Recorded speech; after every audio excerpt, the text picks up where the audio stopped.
My name is Helen Peterson, I'm 68 years old, and my own son shoved me to the floor at Thanksgiving dinner in front of my grandchildren.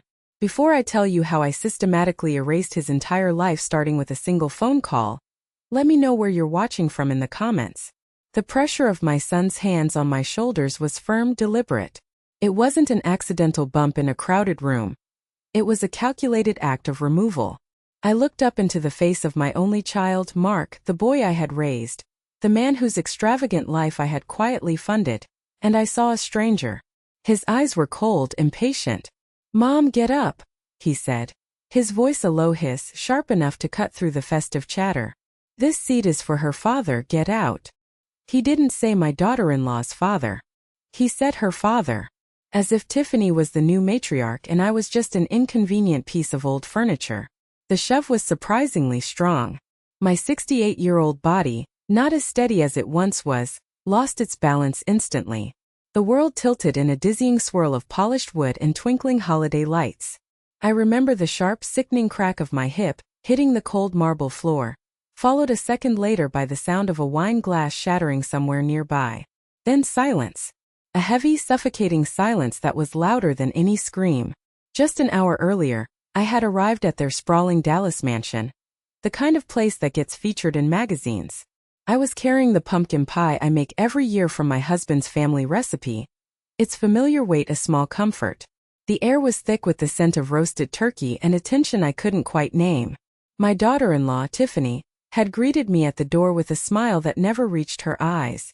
Her hug was brief, her hands patting my back as if dusting me off. Her eyes weren't smiling.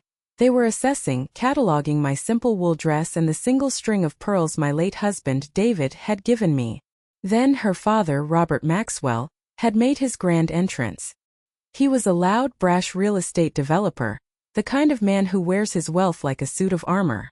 Mark practically tripped over himself to greet him, clapping him on the back, his voice booming with a false heartiness I'd never heard him use with his own father. And now here I was sprawled on that same imported marble floor. From my humiliating vantage point I could see them all. Tiffany, her hand flying to her mouth in a perfect portrait of feigned shock. Mark, already turning away, his face a mask of annoyance, as if my fall was a personal inconvenience to him. And Robert Maxwell wasn't even pretending. As he smoothly took the seat at the head of the table, my husband's seat, my seat, I saw a flicker of something in his eyes. It was a small, tight smirk of satisfaction, a victor claiming his prize. It felt like a punch to the gut. This wasn't just about a chair. It was a coronation, and I was the old queen being deposed. No one moved to help me. Not my son. Not my daughter-in-law. A small hand touched my arm. "Grandma, are you okay?" It was my grandson, Leo. His 7-year-old face crumpled with worry.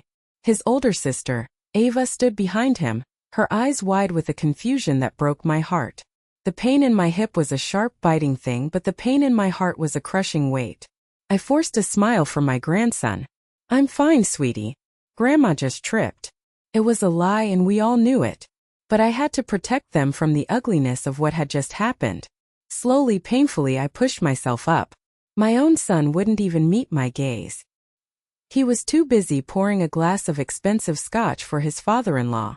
With as much dignity as I could muster, I walked to the lonely, forgotten chair at the far end of the table, the one usually reserved for a distant cousin. I sat down, my hands trembling in my lap. I looked down the long, gleaming expanse of the table. I saw my son laughing at something Robert said. I saw Tiffany beaming at her father, her hand placed possessively on Mark's arm. They saw a frail old woman, easily discarded. They didn't see the woman who, through the family inheritance, held the keys to their entire kingdom. They didn't see the woman whose signature was on the trust that paid for the very marble floor I had just been thrown onto. As I sat there, invisible, a cold clarity washed over me. The grief I felt for the son I had lost was crystallizing into something else. Something harder. Sharper. They thought this was over. They thought they had won the battle for a chair. They had no idea I was about to burn their entire world to the ground. The turkey tasted like ash in my mouth. Each bite was a mechanical act, a desperate attempt to maintain a facade of normalcy in a world that had just shattered around me. I watched my son, my only child, as he held court at the head of the table. He carved the bird with a theatrical flourish, a performance for an audience of one, Robert Maxwell. He placed the two most perfect, succulent slices of breast meat onto Robert's plate before even glancing down the table in my direction. He moved with a practiced grace, a waiter in his own home, eagerly refilling Robert's wine glass, laughing just a little too loudly at his jokes. It was a disgusting ballet of sycophancy, a public declaration of where his loyalties now lay. The conversation, a loud, boastful river of talk about money and deals, flowed around me, leaving me isolated on a lonely island of humiliation. They spoke of the stock market, of a new golf course development, and then the topic turned to my husband's legacy. "We need to be aggressive to expand the Peterson portfolio," Robert declared, waving a half-eaten dinner roll for emphasis, as if he were a general commanding troops. "Mark here has some brilliant, forward-thinking ideas, but I get the sense he's been held back by a more traditional sentimental approach." He didn't look at me, but the arrow dipped in poison, flew straight and true into my heart. He was calling me, the woman who had supported this family for years, an obstacle. My son, instead of defending the very foundation his father had sweat and bled to build, practically vibrated with eager agreement. "Exactly. Robert, you get it. We're thinking big. A full merger. The Maxwell-Peterson Group. It has a real ring to it, don't you think? A merger." My blood ran cold, a glacial flow of ice through my veins. They were carving up my husband's life's work right there at the dinner table, serving it up on a silver platter alongside the candied yams. They were discussing my family's inheritance, the future I was meant to protect for my grandchildren, as if it were a trinket to be traded. This wasn't just disrespect anymore. This was a hostile takeover, and the enemy was sitting at my table eating my pie. Then, as if the blade needed one final vicious twist, Tiffany delivered it. She leaned toward me, her face a mask of cloying, false concern, and placed a perfectly manicured hand on my forearm. Her nails, painted a deep blood red, dug slightly into my skin. "You know, Helen," she cooed, her voice dripping with condescension. "This big old house. It's just so much for one person. All the stairs, the upkeep. It must be a terrible burden. We were thinking, it might be time for you to think about downsizing." She squeezed my arm, a gesture meant to seem comforting but felt like a threat. "A nice modern little condo would be so much more manageable. And of course," she added, her eyes gleaming with a predatory light, "Mark and I could help you manage the proceeds from the sale, just to make sure you're comfortable and your money is working for you." There it was. The full picture. The end game. It wasn't just the company. It wasn't just my husband's seat at the table. They wanted my home. The house David and I had poured our souls into, the rooms where I had rocked my son to sleep, the garden where my grandchildren's laughter was the only music that mattered. They wanted to erase every trace of me, to pack me and my memories away in a small, manageable box and seize control of everything. A hot, prickly sensation crawled up the back of my neck. I could feel my own pulse throbbing in my temples. I had to clench my fists under the table to stop my hands from shaking, my short fingernails digging into my palms until it hurt. That small pain was an anchor in the storm of my rage. I carefully, deliberately, placed my napkin on the table beside my untouched plate. "If you'll excuse me," I said, my voice a marvel of calm, betraying none of the inferno raging inside me. "I just need to use the powder room." Mark waved a dismissive hand, not even bothering to look at me. He was too busy listening to Robert pontificate about tax loopholes. I stood up, my hip protesting with a dull, angry throb, and walked down the long, silent hallway. Each step was a drumbeat, counting down the seconds to their annihilation. I didn't go to the powder room. I went to the small, quiet study at the back of the house, my late husband's sanctuary. The second the heavy oak door clicked shut behind me, the facade of the frail old woman I was supposed to be crumbled to dust. I pulled out my cell phone.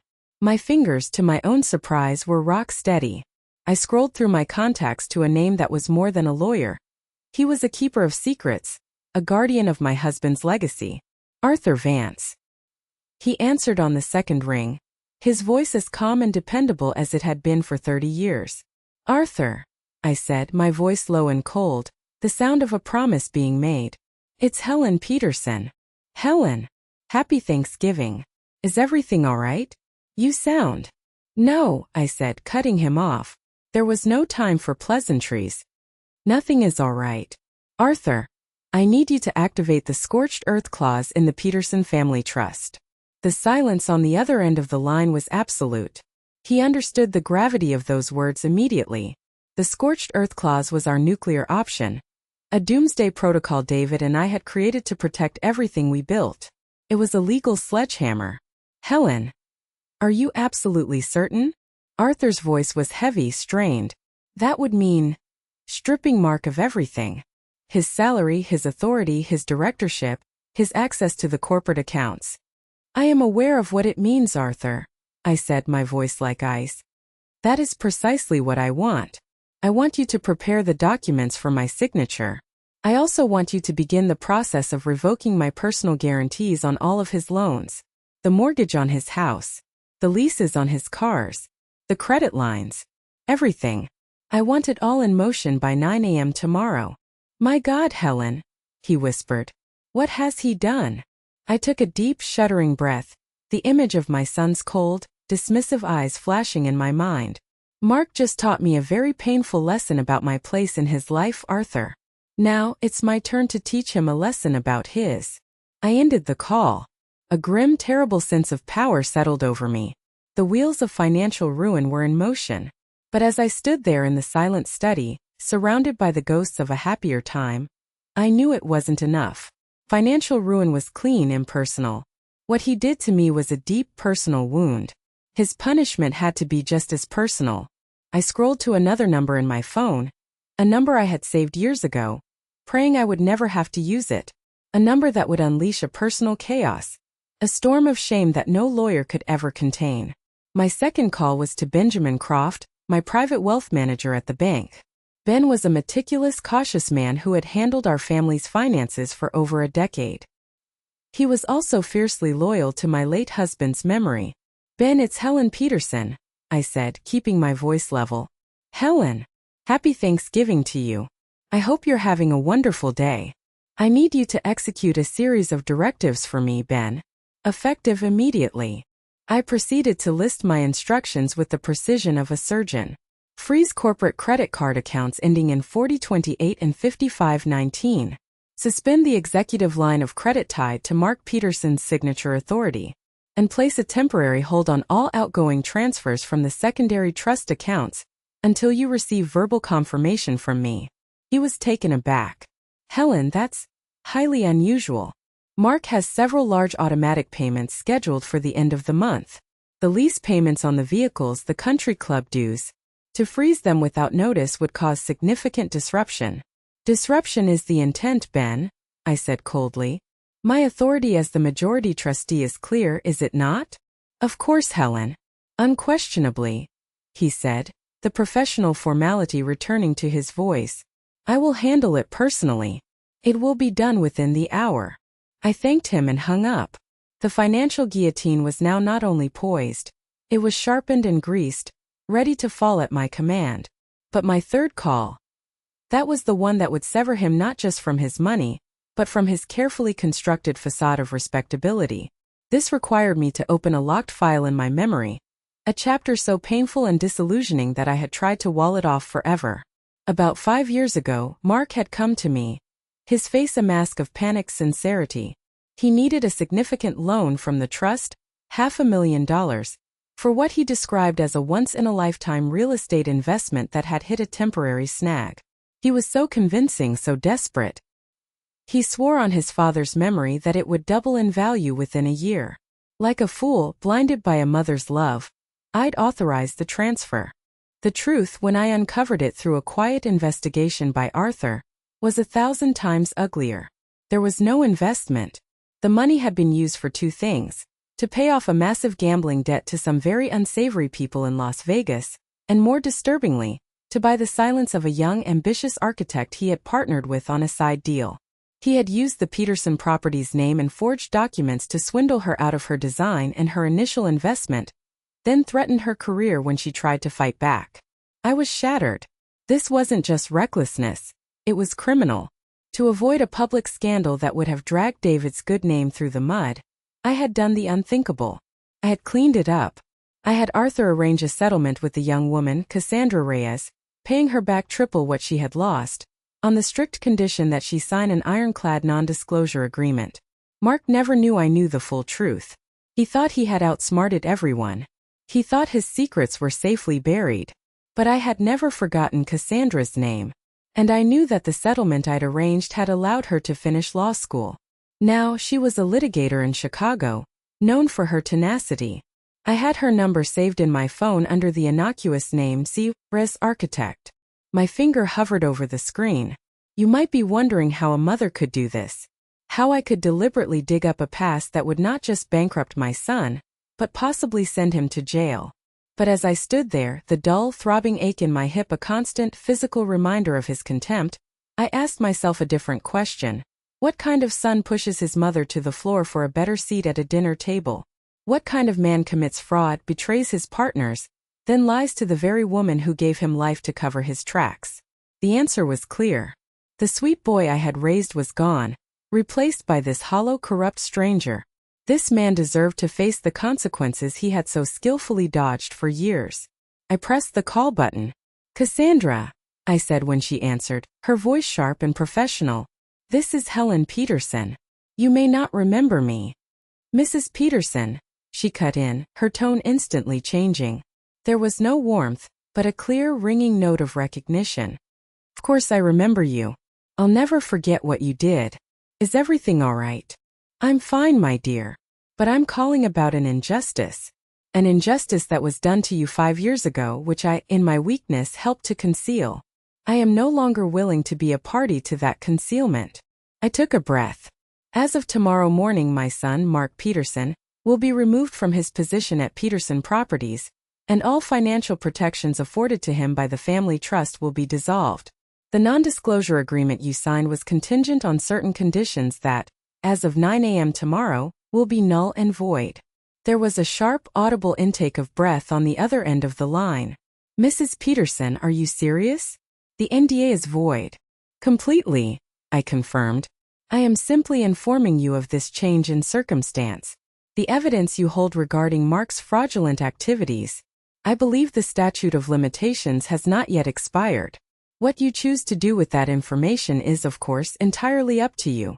A long silence followed, but it was a silence filled with energy, with the sound of gears turning and old wounds reopening. "I have everything," she finally said, her voice a low, dangerous hum. "The emails, the forged contracts, the wire transfer records. I have it all saved in a dozen different places. It would be an open and shut case of wire fraud." "I know," I said calmly. "I simply felt you had a right to know that the shield protecting my son has been lowered. Good evening, Cassandra." "Helen," she said just before I hung up. "Thank you." I ended the call. A grim sense of finality washed over me. I looked at my reflection in the dark glass of a framed photograph of David. The woman staring back looked tired, her face etched with a pain that felt ancient. But her eyes were on fire. I smoothed my dress, took a deep, steadying breath, and walked back to the dining room, a ghost returning to her own wake. Mark woke up on Black Friday feeling like a king surveying his expanding empire. The dinner had been a resounding success. Robert was practically eating out of his hand, Tiffany was glowing with pride, and the groundwork for the Maxwell Peterson Group was firmly laid. He saw a future of soaring skyscrapers and billion-dollar deals, a future where he was finally out from under the shadow of his father's legacy and his mother's cautious, sentimental grip. He rolled over in his massive bed, the 1,000 thread-count Egyptian cotton sheets cool against his skin, and reached for his phone on the polished burlwood nightstand. It was time for a victory purchase. He navigated to a bespoke Swiss watchmaker's website, a site bookmarked for a day just like this.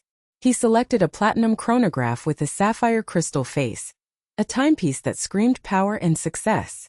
The price was obscene, the kind of number that could buy a small house in most parts of the country. He felt a thrill as he entered his credit card details and clicked Confirm Purchase. A small red box popped up on the screen. Transaction declined. Please check your information or use another form of payment. He frowned, a flicker of annoyance. He must have typed a number wrong. He meticulously entered the information again, double-checking each digit. He clicked Confirm. Transaction declined. The annoyance began to curdle into irritation. Fine. He switched to his no-limit corporate black card, the ultimate symbol of his executive status. He entered the details with a certain smugness. This card had never failed him. Card suspended. Please contact your account administrator for more information. Administrator? He was the administrator. He sat bolt upright in bed, the silk sheets sliding to the floor. This was no longer just irritating, it was bizarre. He was about to call the credit card company's concierge line when his phone began to buzz incessantly. An unknown number from a local area code. He ignored it. It buzzed again immediately. And again. In the span of 5 minutes, the screen lit up with a dozen calls from numbers he didn't recognize, banks, financial institutions, names he vaguely associated with bills Tiffany usually handled. Finally, a text message blinked onto the screen. This one marked with a red exclamation point for urgency. Urgent. Please contact Mr. Stevens at Dallas First National Bank regarding your mortgage account. Reference hashtag 88-142B. Immediate response required. With a huff of exasperation, convinced he was dealing with some massive incompetent systems failure, he dialed the number. Mr. Peterson.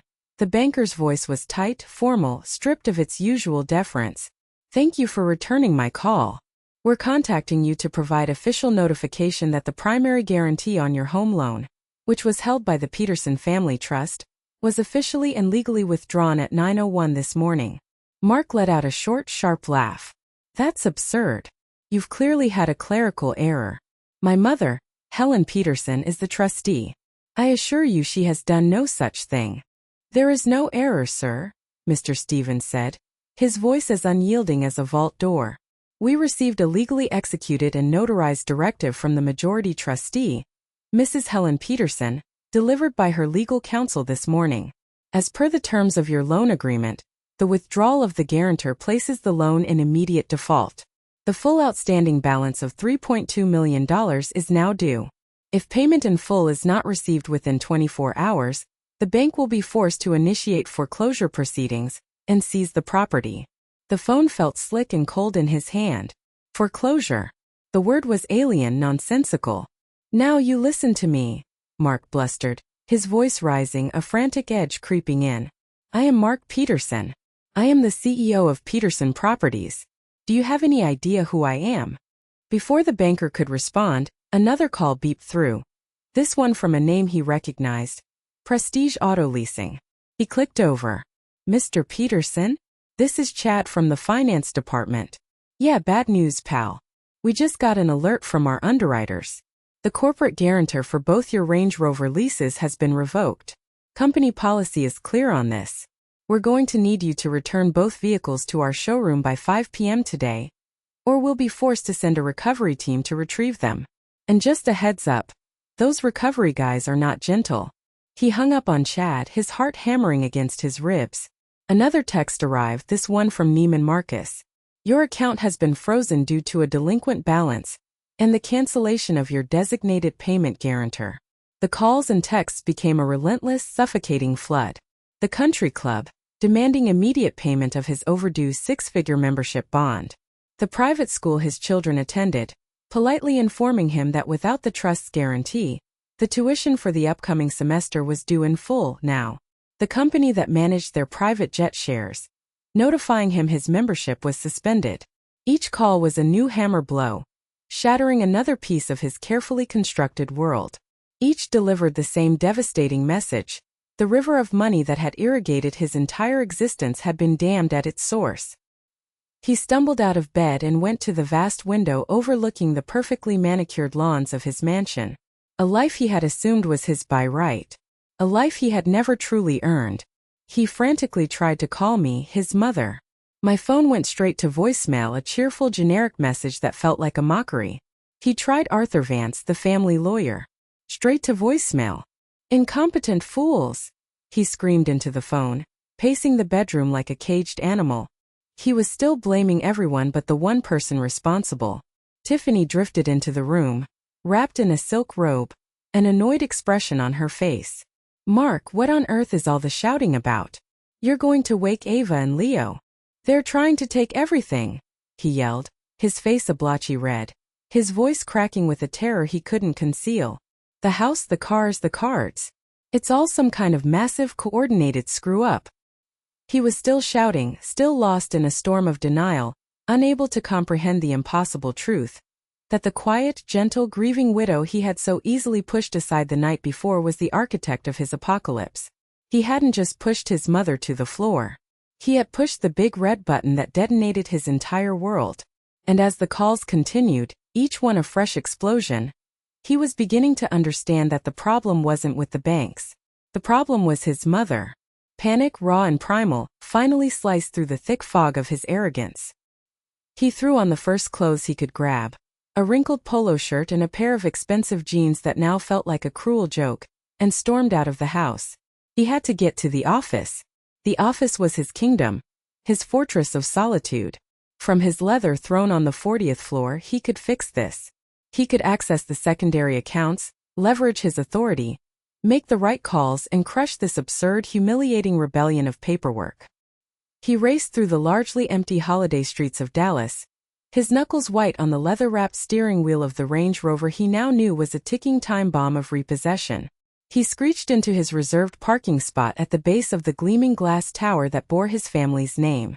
The bold white letters CEO, painted on the asphalt, seemed to mock him. He strode toward the imposing glass entrance, fumbling in his pocket for the key card that was his scepter, the key to his kingdom.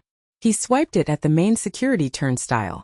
A small red light blinked, and the gate remained stubbornly locked. An electronic chirp, sharp and final, echoed in the quiet lobby.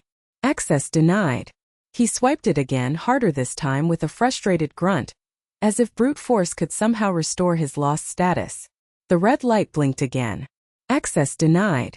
A security guard, a middle-aged man whose name Mark had never bothered to learn despite seeing him 5 days a week for years, approached him cautiously. "Can I help you, sir?" "My card isn't working," Mark snapped, his voice tight with impatience. "There's something wrong with your entire system this morning." "The system is working fine, sir," the guard replied, his face a professional, impassive mask.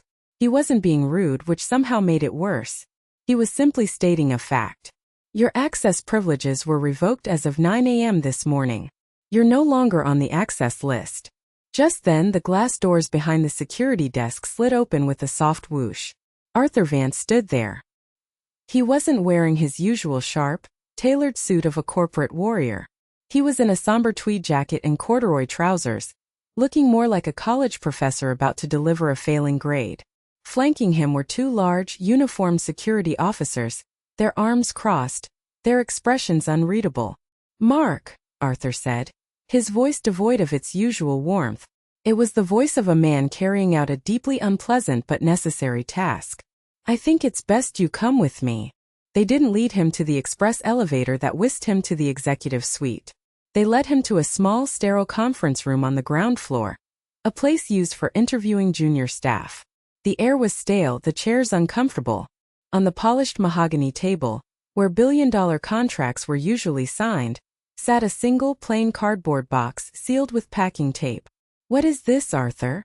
Mark demanded, his voice trembling with a mixture of impotent rage and rising fear. "What in God's name is going on? My mother has had some kind of breakdown. She's lost her mind." Arthur didn't sit. He stood over Mark, a figure of quiet, unyielding authority. He slid a thick, cream-colored envelope across the table. "Your mother is of perfectly sound mind, Mark. This," he tapped the envelope, "is a formal notice of termination from your position as Chief Executive Officer, President, and any and all other roles at Peterson Properties, effective immediately. The decision of the majority trustee, as per the bylaws your own father co-authored, is final and non-negotiable." Mark stared at him, dumbfounded, the words washing over him like a foreign language. "Termination? You can't be serious. This company is my birthright. My father built this for me." "Your father," Arthur interrupted, his voice suddenly hard as granite, "built this company for his family's future. And he put safeguards in place to protect it from being run into the ground by arrogance, incompetence, and greed. Your mother has just activated those safeguards." He gestured tiredly at the cardboard box. "These are your personal effects from your office. Photographs, your college diploma, the little golf trophies. Everything has been packed. You are to take this box and vacate the premises immediately. You are no longer an employee of this company. As of this moment, you are trespassing. The word trespassing hit him like a physical blow. He sank into a chair, his head in his hands, the world a dizzying, nauseating blur. It was all real. This wasn't a mistake. This was a planned, coordinated, strategic demolition of his life. He looked up at the old lawyer, a man who had bounced him on his knee as a child, and saw not a hint of pity in his weary eyes. Only a profound, bottomless disappointment. Why? Mark whispered, his voice cracking. Because of Thanksgiving? Because of a stupid chair. Arthur leaned forward, placing his wrinkled hands flat on the table, his gaze boring into Mark. You still don't get it, do you? You think this is about a chair? This is about you pushing your own mother, a 68-year-old widow, to the cold, hard floor in front of her own grandchildren. It's about you plotting to sell off your father's legacy with a man who was his fiercest rival. It's about a lifetime of disrespect and entitlement that finally reached its breaking point. Your mother gave you the world, Mark, and you treated her like she was a piece of dirt on your shoe. He pushed another, smaller envelope across the table. It was my personal stationery, the heavy cream-colored paper I always used. Mark's hand shook as he picked it up. Inside, a single sheet was folded. He opened it. My handwriting was clear, steady, and unforgiving. It contained only one sentence. You chose your seat. This is the consequence. He looked from the damning note to the pathetic cardboard box containing the rubble of his dismantled life. He thought of the foreclosure, the repossessed cars, the frozen accounts. He thought that this was it, the absolute bottom.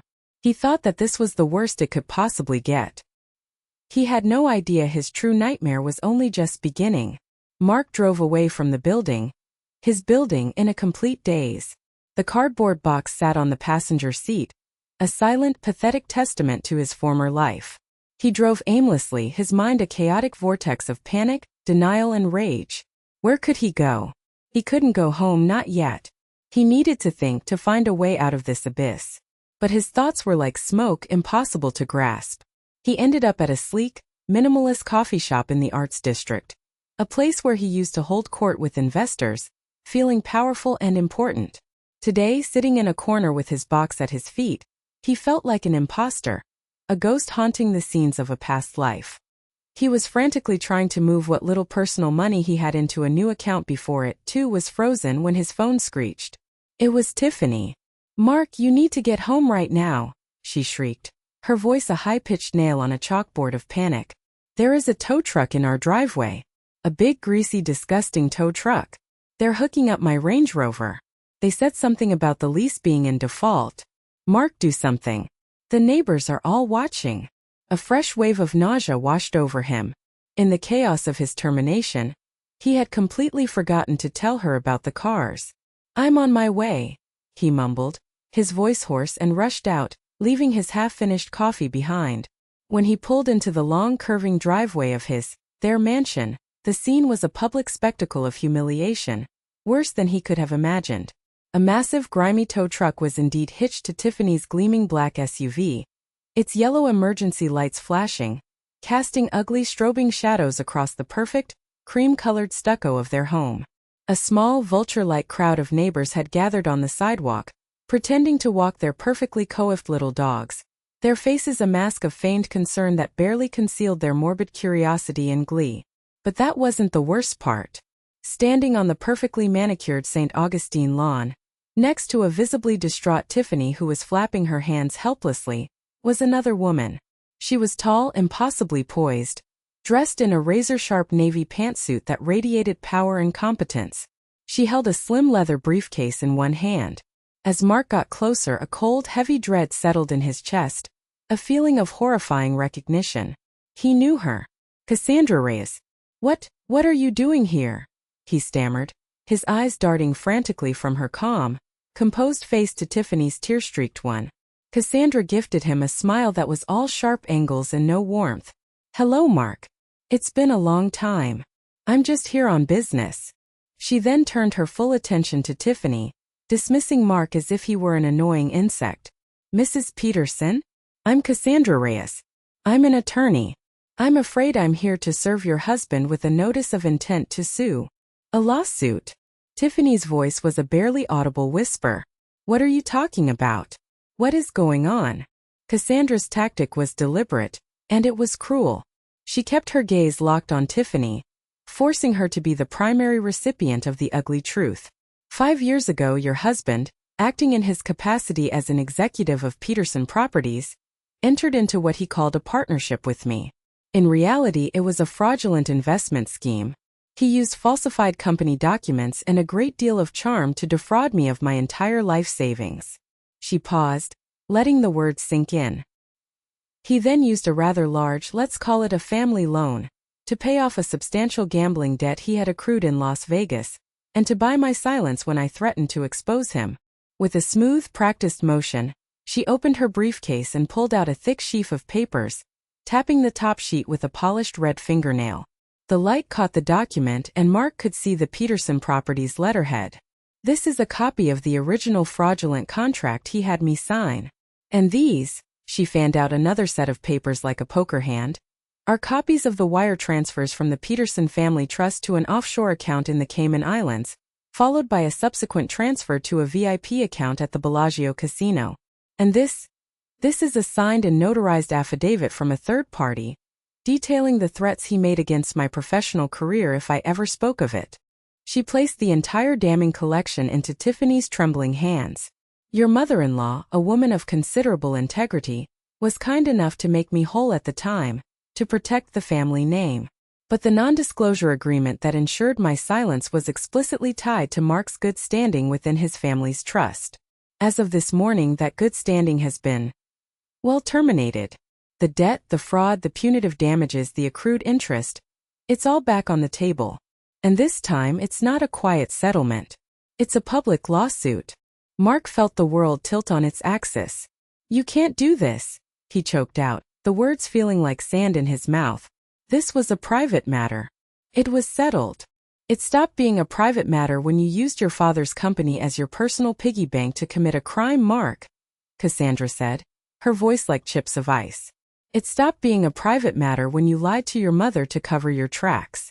Now, it's a matter of public record. Tiffany was staring at the documents, her face a mask of chalky white. She looked from the irrefutable evidence, the contracts, the wire transfers, to her husband's pale, sweating face. The pieces were clicking into place with horrifying speed. The secrecy around their finances 5 years ago, the sudden windfall, he claimed was from a brilliant investment, the lies.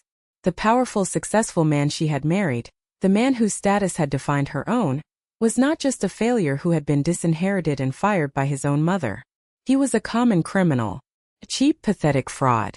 And the perfect, wealthy world she lived in was a sham, built on a foundation of his deceit. She looked up from the papers, her eyes no longer filled with panic, but with a clear, cold, bottomless disgust. It was a look of such profound contempt that it felt like a physical blow. The man she'd worshipped wasn't just a failure. He was a fraud. Is this true?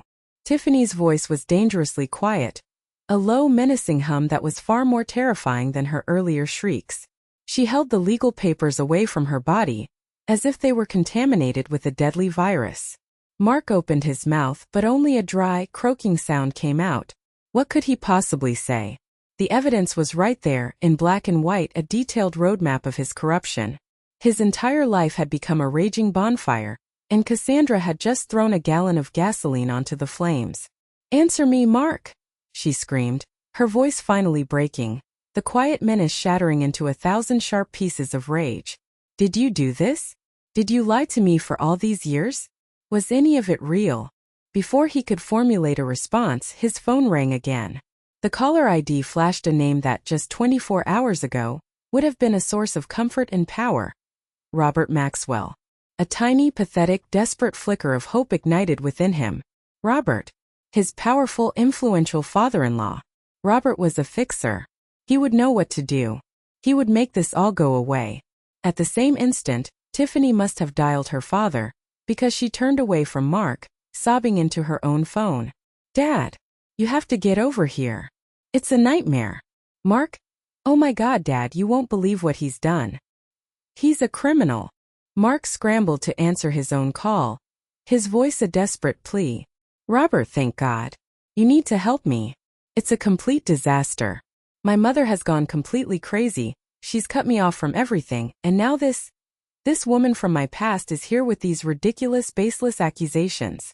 Robert Maxwell's voice cut through his babbling like a shard of glass. It was not the voice of a friendly father-in-law. It was the cold, clinical voice of a businessman cutting his losses. I just got off the phone with my own lawyer, Mark. He's already been in contact with a Miss Cassandra Reyes from Chicago. Her accusations, as he explained them to me, don't sound ridiculous at all. They sound meticulously documented. But you and I, we had a deal. Mark pleaded, his voice cracking. The merger. Our future. There was a dry, humorless, and utterly dismissive laugh on the other end of the line. A deal? Mark, a business deal is based on trust and an assessment of value. In the last hour I have learned that your entire career has been a sham, propped up by your mother's money and your willingness to commit wire fraud. You have no power, no company, no access to capital, and apparently no character. From a purely business perspective, son, you are a catastrophically bad investment. The word son dripped with a sarcasm so thick it was suffocating. My daughter is hysterical, Robert continued, his voice turning to solid ice. You have publicly humiliated her. You have brought this filth to the doorstep of my family. Do not call me again. Do not contact my daughter. You are on your own. The line went dead. Mark stared at his phone, the silence screaming in his ears. It was over. Every bridge had been burned. Every door had been slammed shut. He looked up at Tiffany. She had finished her call with her father, and her face was set in a hard, resolute mask of stone.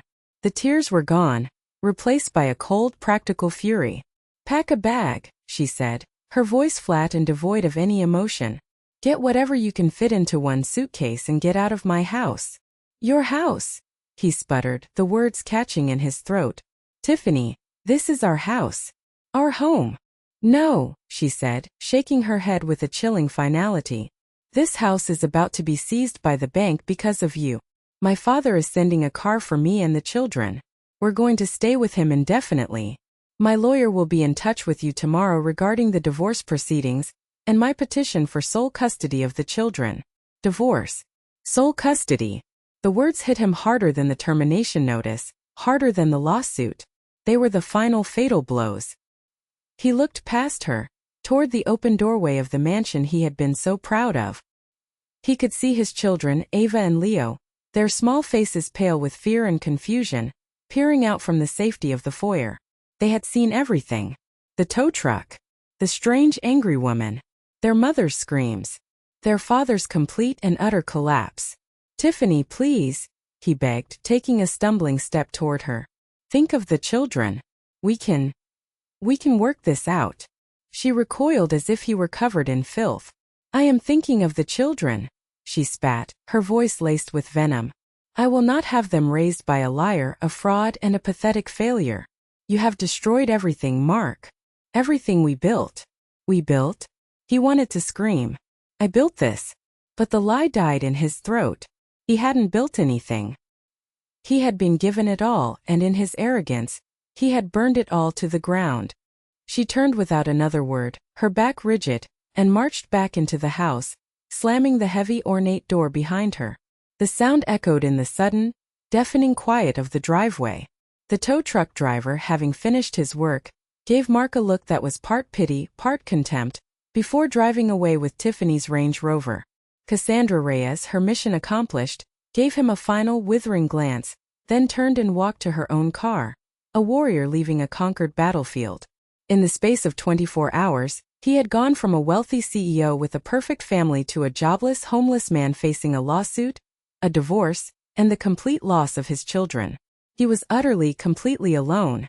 He stood on the manicured lawn of a house that was no longer his, holding a pathetic cardboard box filled with the useless trinkets of a life that no longer existed.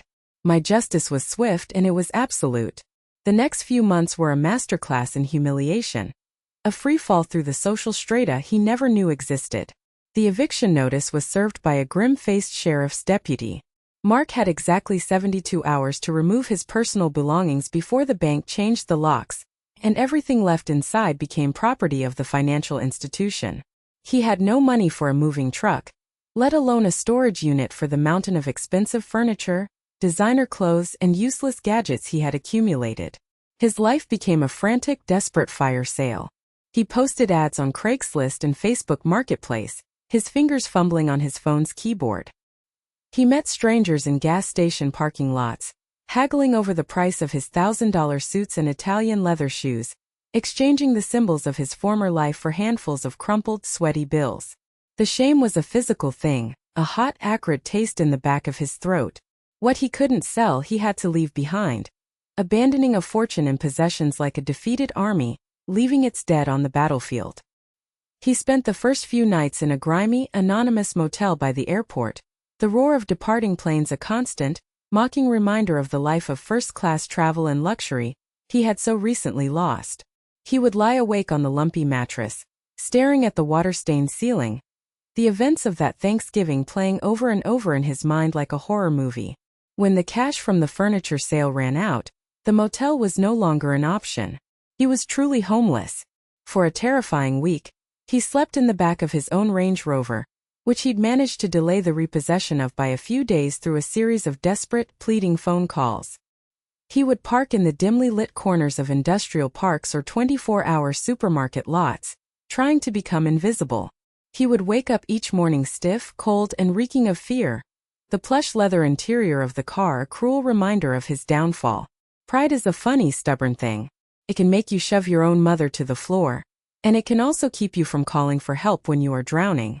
He didn't call any of his old friends, the men he used to play golf and drink scotch with. What would he say? He knew the news of his spectacular fall from grace had spread like wildfire through their privileged circle. He was no longer one of them. He was a pariah, a cautionary tale to be whispered about over cocktails at the country club from which he was now permanently banned. The day the tow truck finally came for the car was the day he hit absolute rock bottom. He had parked it outside a public library to use their free Wi-Fi to search for jobs. When he came out, it was gone. A terse note from the leasing company was taped to a nearby light post. He was left standing on a grimy sidewalk with a single battered duffel bag containing the last remnants of his life, 3 changes of clothes, a toothbrush, and a photograph of his children. He had $37 and some change to his name. Desperation is a powerful asset. It burns away pride, ego, and shame. He started looking for any kind of work. But his resume was a toxic document. CEO, Peterson Properties. Who was going to hire a disgraced, disinherited CEO with no tangible skills outside of spending other people's money and a pending fraud lawsuit? He tried for management positions, sales jobs, anything that sounded remotely respectable. He was either laughed out of the interview or, more often, politely told the position had just been filled, the interviewer's eyes unable to hide their pity or contempt. Finally, hunger, a real, gnawing emptiness in his belly, gnawed away the last vestiges of his pride. He saw a hand-scrawled sign taped to a telephone pole in a rundown industrial area. General laborers needed. Construction site. Cash paid daily. Show up at 6 a.m. The next morning, shivering in the pre-dawn chill, he showed up at a muddy, chaotic construction site. The foreman, a burly, barrel-chested man with a weathered face and tattoos covering his arms, took one look at Mark's soft hands and expensive, though now hopelessly dirty jeans and snorted with derision. "You ever done a day of real work in your life, pretty boy?" "I need a job," Mark said, his voice quiet, stripped of all its former arrogance. The foreman must have seen something in his eyes, the sheer, bottomless desperation of a man with no other options. He grunted, then tossed a grimy hard hat and a pair of stiff, worn leather gloves at him. "All right. You're on cleanup crew. Haul drywall scraps and broken concrete to the dumpster. Don't get in anyone's way. Pay is at 5. Cash." The work was brutal, punishing. His muscles, softened by years of office life and pampered living, screamed in agony. His hands, accustomed to the smooth surface of a smartphone screen, were raw and blistered by noon. He was surrounded by a crew of rough, hard-working men who communicated in a mix of easy camaraderie and shouted curses, trading jokes in English and Spanish. They looked at him with open suspicion, This soft-spoken man who looked so utterly out of place. He kept his head down, worked without a single word of complaint, and collected his $100 in cash at the end of the day, his body aching in ways he never knew was possible. With that money he found a room for rent in a rough part of town. A tiny stuffy space in a crowded house with a shared, perpetually damp bathroom at the end of a long dark hall. It was a universe away from the silent, climate-controlled splendor of his sprawling mansion. The sounds of the city's sirens, arguments from the apartment next door, the thumping bass of music from a passing car, replaced the gentle ambient hum of his former life. Days turned into weeks, weeks into months. The construction job became his reality. He woke up before dawn, his body a symphony of aches, and worked until dusk. He lost the soft paunch around his middle, his body becoming lean and hard from the physical labor. His skin, once pale from the filtered light of a corner office, was now tanned and weathered by the unforgiving Texas sun. His hands became calloused and strong. He looked like a different person. He was slowly and painfully becoming a different person, forged in the humbling fires of manual labor. He thought he had vanished from my world entirely. He didn't know a mother never truly stops watching. I didn't gloat over his hardship. I didn't celebrate his suffering. The day Arthur soberly informed me that Mark had taken a job as a day laborer on a construction site, there was no triumphant feeling, no sense of "I told you so." There was only a deep, profound, and soul-crushing sadness. It felt like watching a surgeon perform a painful but necessary amputation on your own child. You don't rejoice in the cutting. You hold your breath and pray that the patient survives, that the poison is removed, and that healing can begin. Arthur, bless his loyal, steadfast heart, was my eyes and ears. He had arranged for a discreet private investigator, a retired police detective, not to spy on Mark in a malicious way, but to ensure he was, above all, safe. I couldn't bear the thought of him being truly destitute or in physical danger. I received a simple factual report once a week via a secure email. Subject is employed at the Miller Road construction project. Subject has rented a room at 1412 Elm Street. Subject appears to be in good physical health, though fatigued. No contact with known criminal elements. I would read each one, my heart aching with a complex mix of pity and grim resolve, and then I would file it away. My goal was never to utterly destroy my son.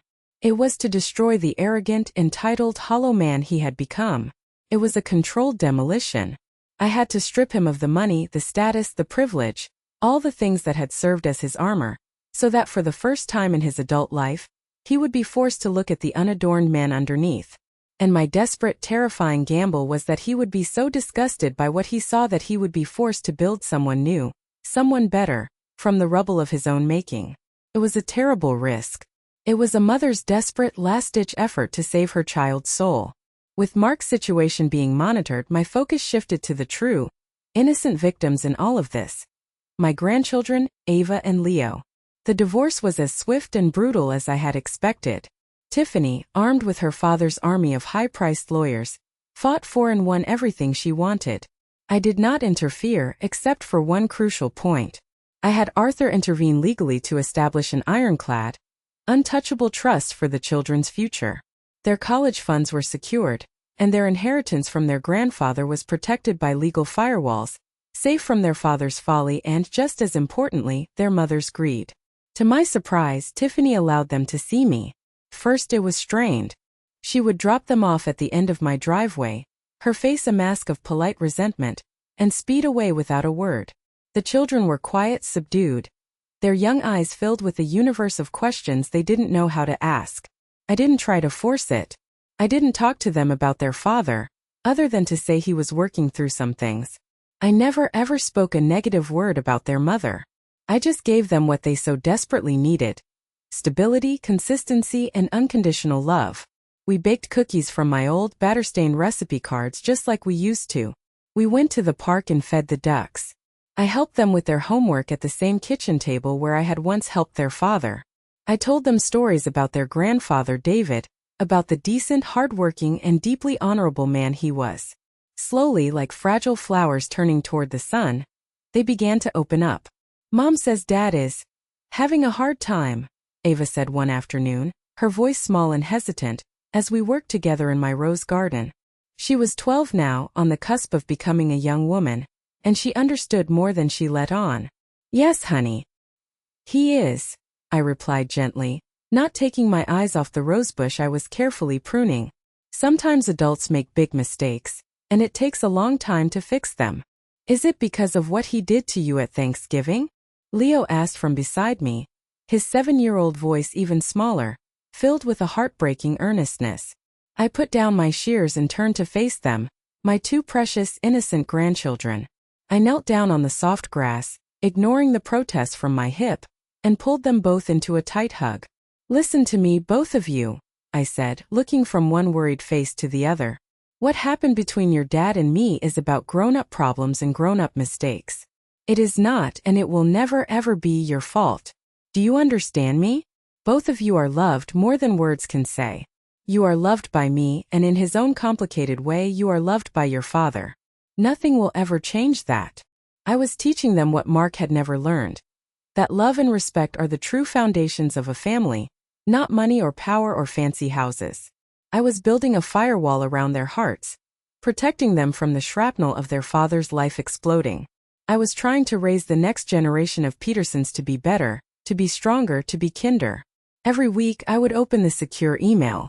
I would look at the grainy, long-lens photographs of my son, covered in dust, his face grim with exhaustion, sitting on a dirty cooler and eating a sandwich out of a paper bag.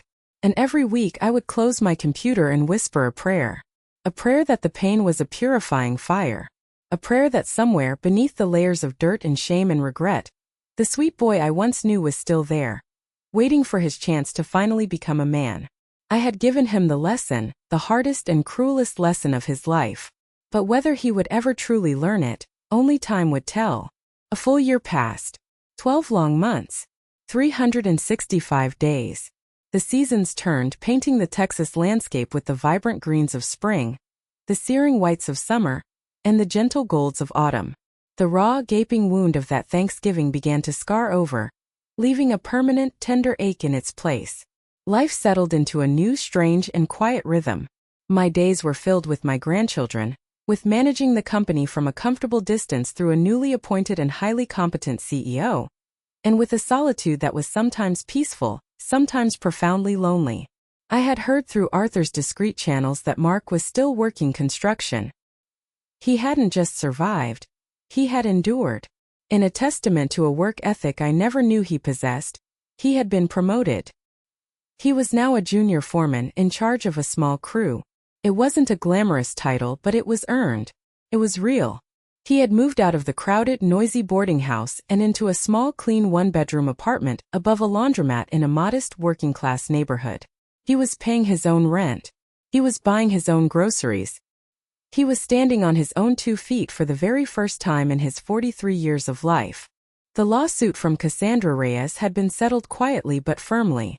With no corporate assets left to pursue, she had agreed to a structured settlement. A significant portion of Mark's modest foreman's salary was garnished every single week to repay the debt he owed her. It was a constant, tangible financial reminder of his past transgressions, a debt he would be paying for years to come. He never tried to contact me. Not once. Not a letter, not an email, not a desperate drunken phone call in the middle of the night. He respected the boundary I had set, the cold, silent wall I had built between us. I told myself it was for the best. It was the only way for the lesson to take root. Then, Thanksgiving arrived again, looming on the calendar like the anniversary of a death. The very thought of a large family gathering was unbearable. I decided to have a small, quiet dinner at my house with just Ava and Leo. Tiffany, I'd heard through the grapevine, was spending the holiday with her father on a lavish ski trip to Aspen with a new, wealthy boyfriend. The day before the holiday, I went out to check the mail, my heart already heavy with memories. Tucked between the usual pile of bills and glossy Christmas catalogs was a simple, plain white envelope. There was no return address. But I recognized the handwriting instantly, even though it was different now, less of a smooth, confident scrawl and more of a careful, deliberate print. It was Mark's. My hands trembled as I carried it inside. I sat down at my kitchen table, the same table where David and I had shared thousands of meals, and I stared at that simple white envelope for a long, long time. Part of me, the angry, wounded part, wanted to throw it in the trash unopened, to maintain the sterile distance I had so carefully created. But I couldn't. The part of me that was still his mother, the part that would always be his mother, wouldn't let me. With a deep breath, I slid it open carefully with a butter knife. Inside was not a long, rambling letter, as I had expected. It was a simple, inexpensive Thanksgiving card, the kind you buy in a pack of 10 from the drugstore. On the front was a generic, printed picture of autumn leaves and a pumpkin. I opened it. My eyes scanned the empty space, expecting a desperate plea or a self-pitying excuse. But there was nothing like that. There was no long, rambling explanation. No excuses. No pleas for forgiveness. There were only 3 words, written in a hand that was no longer the smooth, confident script of a CEO, but the slightly cramped, earnest writing of a man who worked with his hands. I am sorry. That was it. 3 simple words. I sat there in the quiet of my kitchen, holding the flimsy piece of cardboard, and felt something deep inside me shift, like the breaking up of ice on a frozen river. For a full year, I had been fueled by a righteous, cold anger. It had been my shield, my armor, my justification for the brutal path I had chosen. But those 3 words, they bypassed the shield entirely. They weren't a demand. They weren't a negotiation. They weren't an attempt to manipulate. They were a simple, profound statement of fact. An admission of guilt. He wasn't sorry for getting caught. He wasn't sorry for losing his fortune.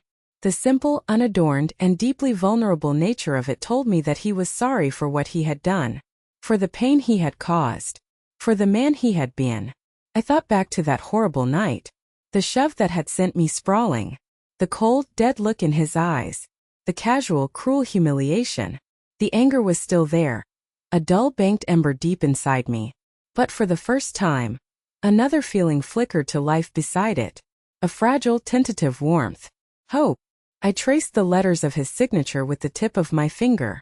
It was the first sign, the first genuine crack in the thick wall of his pride. It was the first indication that the son I thought I had lost forever might, after all this pain, all this suffering, be finding his way back. Those 3 simple words contained more meaning, more hope, and more genuine remorse than all the eloquent, empty lies he had told me over the years. But I had to ask myself the hard question. Was a simple apology, no matter how sincere, enough to even begin to heal the wound he'd carved into the heart of our family? The Thanksgiving card was a single crack in a very thick wall of ice. It was a beginning, but it wasn't the whole story. The full story arrived 2 weeks before Christmas, on a cold, blustery Tuesday. It was another plain white envelope, but this one felt thicker, heavier. It contained several pages of lined notebook paper, the kind you buy at a drugstore, carefully torn from a spiral binder. It was filled edge to edge with that same earnest, slightly cramped handwriting. This was the letter. I poured myself a cup of tea, my hand still not entirely steady, and sat down in my favorite armchair by the window, the one that looked out over David's dormant rose garden. I unfolded the pages. Mom, it began. That simple, direct address, a word I hadn't heard from him in over a year, felt both foreign and deeply, painfully familiar. I know you don't owe me a response, and I'm not writing this to ask for one. I just need to say some things. Things that should have been said a lifetime ago. For the past year, I've had a lot of time to think. When you're hauling drywall and cinder blocks for 10 hours a day, your mind has a way of clearing itself of all the unimportant noise. I used to think the most important thing in the world was the number in my bank account, the brand of the car I drove, the title on my business card. I spent my whole life chasing those things, thinking that they made me who I was. I see now that they weren't a measure of my worth. They were just things I was hiding behind. The truth is, I wasn't a man. I was a spoiled, frightened child playing dress-up in his father's expensive suits. He wrote about his job, the construction work. He didn't complain about the physical toll or the low pay. Instead, he described with a surprising and simple eloquence the satisfaction of being bone-tired at the end of the day, knowing you had done an honest day's labor for an honest day's pay. He wrote about the men he worked with, men from all over the world, men with real problems and real struggles, who faced them with a quiet, uncomplaining dignity he had never known. They don't care what your last name is, he wrote. They care if you show up on time, if you do your share of the heavy lifting without whining, and if you have their back when a load shifts unexpectedly. For the first time in my entire life, I feel like I've actually earned the respect of the people around me. And for the first time in my life, I think I'm starting to respect myself. Then, he addressed Thanksgiving night head-on, without flinching, without making a single excuse. There is no excuse for what I did to you. There is no justification. It wasn't about a chair. It was about my own pathetic weakness, my own deep-seated insecurity. I was so desperate to impress Robert Maxwell, so desperate to feel like his equal, that I was willing to sacrifice you, my own mother, to do it. It was the most cowardly, shameful, and unforgivable act of my life. I see your face when you were on the floor in my nightmares. I deserved to. I hope I see it for the rest of my life so I never forget the man I was. He wrote about the money, the house, the cars, the entire life he had lost. Losing it all was the best and hardest thing that ever happened to me. Felt like dying at first. But what really died was that weak, entitled, useless person I used to be. You didn't take my life away from me, Mom. You gave me a chance to actually build one from scratch with my own 2 hands. I finally understand what Dad always tried to teach me. That value isn't something you inherit. It's something you build one brick at a time. He ended the letter with a passage that made me put the pages down, my vision blurring, and close my eyes. I don't expect you to forgive me. Maybe you never will. I wouldn't blame you if you didn't. I'm not writing this to get back into your life, or to get a single penny of the inheritance. I'm writing this so that you know that the lesson you taught me, as brutal and painful as it was received. You tried your best to raise a good man, and for 42 years I failed you. I'm trying to become that man now. I'm doing it for myself, and I'm doing it for Ava and Leo so they can one day have a father they don't have to be ashamed of. But most of all, I'm doing it for the memory of Dad, and for you. So that you know your son didn't end up being a complete and utter waste. Thank you for not letting me get away with it. Thank you for being strong enough to do what I know must have broken your heart to do. Your son, Mark. I folded the letter carefully, my tears staining the cheap, lined paper. The tea in my cup was stone cold. The tears were not the hot tears of pain and anger I had cried a year ago. They were tears of a deep, aching, and overwhelming pride. Pride for the man my son was finally, painfully, and beautifully becoming. I didn't write back. A letter like that, a confession and a testament written from the soul, didn't require a written response. Words on a page I now knew felt inadequate and hollow. Actions. Actions were the only currency that held any real value anymore. A few days after Christmas, on a cold, crisp afternoon, the sky a brilliant, cloudless blue, I did something I hadn't done in over a year. I got in my car, my thermos of hot, homemade soup on the passenger seat, and I drove to a part of the city I had only ever seen in the grainy photographs of the investigators' reports. It was a neighborhood of small, tidy houses, chain-link fences, and industrial warehouses, a world away from the manicured lawns and gated communities of my own.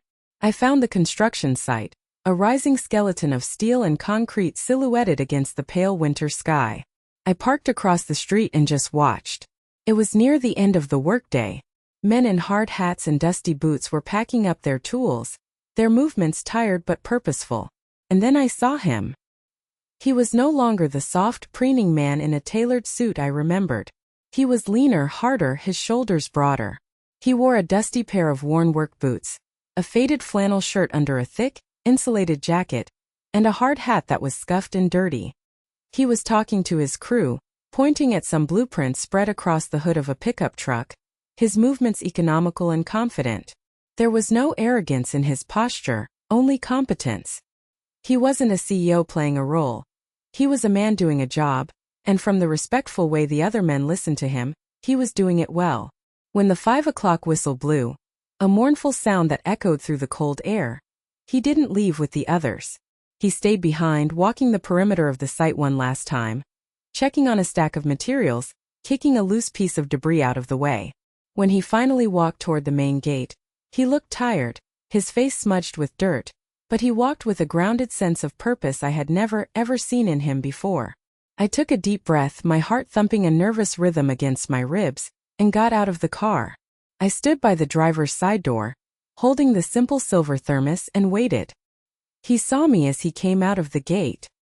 He froze mid-stride, his hand on the cold metal latch. For a long silent moment he just stared across the street, his face a complex canvas of shock, confusion, And something else I recognized immediately: fear. He looked like a startled deer caught in the headlights, ready to bolt. He looked like a little boy who had been caught doing something wrong and was waiting for the inevitable punishment. I didn't call out his name. I didn't wave. I just stood there, letting him be the one to close the distance. Slowly, hesitantly, as if he were walking on broken glass, he closed the gate behind him and started across the street toward me.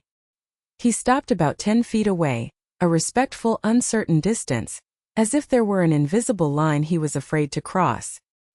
He took off his hard hat, running a hand through his dusty hair.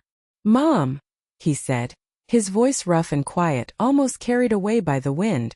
"What are you doing here?" I looked at him, really looked at him for the first time in a year and a half. I saw the new calluses on his hands as he held the hard hat. I saw the weariness in his eyes, but also a new clarity, a new depth. I saw the fine lines etched around them, lines of hardship and sun and worry. And for the first time in a very long time, I saw the boy I had raised, the good sweet boy I thought I had lost forever, hiding just beneath the hard-won exterior of the man he was becoming. I didn't say, "I forgive you." I didn't say, "I'm proud of you."